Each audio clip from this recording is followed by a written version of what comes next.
There are jokes, and then there are the kind of jokes that change lives.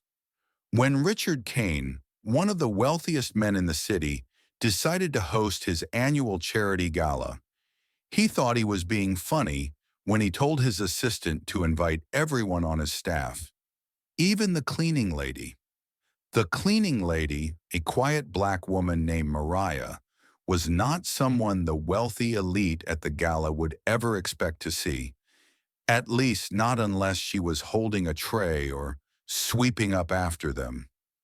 But that night, she didn't show up in a maid's uniform. She showed up like a queen. And by the end of the evening, everyone in that room would know her name. The Kane Foundation's annual Winter Gala was the kind of event that dripped with money. The ballroom at the Beaumont Hotel was booked months in advance. Crystal chandeliers cast golden light across marble floors. A full orchestra played in the corner, and waiters moved like synchronized dancers, balancing silver trays of champagne flutes. It was the one night of the year where the city's most powerful people pretended to care about charity while mostly caring about being seen. Richard Kane, a tall man in his late 50s with perfect silver hair and an even more perfect tailored suit, was the undisputed king of that room. He built his empire in tech, sold it for billions, and now played the role of philanthropist. He was charming in interviews, generous in public, and ruthless in private. 3 days before the gala, he was in his office finalizing the guest list with his assistant, Lindsay. Invite the board members, their wives, the mayor, and he smirked. You know what? Invite Mariah too, the cleaning lady. Lindsay looked up from her tablet. Sir, the cleaning staff? I don't think. Come on, Lindsay, it'll be funny. She's been cleaning these floors for years. Let her see what they look like when they're polished for people who matter. It was an ugly kind of humor, the sort Richard often indulged in when he was bored. Mariah Jones was 42, but life had aged her face faster. She moved with quiet efficiency through the halls of the Kane Foundation, always early, always unnoticed. People rarely looked her in the eyes. She was the help. What they didn't know was that Mariah had once been on a very different path. She'd studied business administration in college, dreamed of opening her own boutique, but life threw her detours, her mother's illness, the sudden loss of her fiancé, and bills that didn't care about dreams. She took the cleaning job because it paid regularly and came with health insurance. The invitation came in an envelope slid under her locker door. It was written on thick cardstock, gold embossed. Mariah almost laughed. They must have sent this by mistake, but there was her name, spelled perfectly. She thought about ignoring it. People like her didn't go to places like that, but something inside her, maybe pride, maybe curiosity, told her she should. She had nothing to wear, no one to go with, and still, she decided, I'll go. The next 3 days were a whirlwind. Mariah called her cousin Tasha, a stylist who worked in a small boutique downtown. Tasha, I got invited to a fancy gala, Mariah said, feeling ridiculous. Girl, say less. I got you.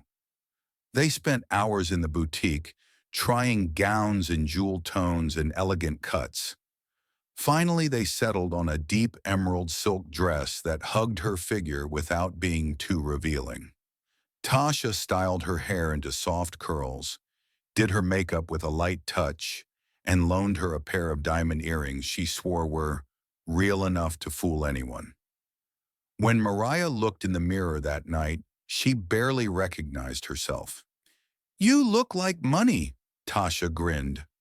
The Beaumont Hotel's valet line was filled with luxury cars. Mariah stepped out of a modest Uber, but the moment she entered the marble lobby, heads turned. The emerald dress caught the light. Her posture was regal, her steps unhurried. She looked like someone who belonged, and no one questioned her presence. Richard Kane was near the champagne fountain when he saw her. For a moment, he didn't even recognize her. When it clicked, his smirk froze.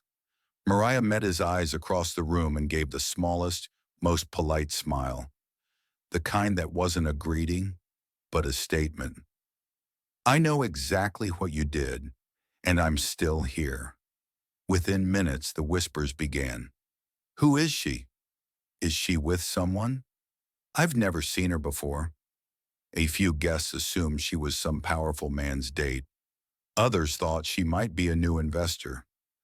No one guessed she cleaned the floors in Richard's office.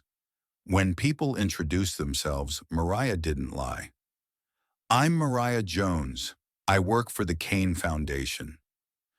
That answer was met with polite confusion. The wealthiest people in the city were shaking hands with a woman they'd never bothered to notice before. Midway through the evening, the charity auction began. Priceless art, luxury vacations, and rare wines were paraded across the stage. The wealthy waved paddles, bidding amounts that could cover Mariah's yearly salary in minutes. Then came the Fund the Future pledge, donations for a new scholarship program for underprivileged youth. The auctioneer asked, "Who will start us off with $50,000? Silence. Mariah could feel eyes glancing around the room. She thought about the kids she saw in her neighborhood. Smart, talented, but stuck in cycles they didn't choose.